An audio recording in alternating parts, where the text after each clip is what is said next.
सैयदना मुआज़ बिन जबल रज़ी अल्लाह ताला फरमाते मैं नबी अलैहिस्सलाम के साथ सवारी पे बैठा तो मैंने पूछ लिया, या रसूल अल्लाह सल्लल्लाहु अलैहि वसल्लम कोई ऐसा अमल बता सकते हैं, बता दें जिस पर मुझे अमल करूं और जन्नत मिल जाए।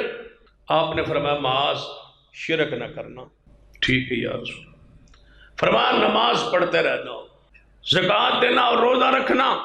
रोज़ा क़यामत वाले दिन बंदे और जहन्नम के दरमियान ढाल बन जाएगा। ये खैर का दरवाज़ा है। और सदका इस तरह गुनाहों को मिटाता है जैसे पानी आग को बुझाता है।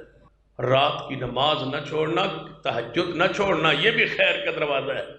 मेरी उम्मत में 3 खैर के दरवाजे हुए, पहला रोज़ा, दूसरा सदका और तीसरी रात के क़याम, तरावी, तहज्जुद। ये एक ही नमाज के मुख्तलिफ नाम।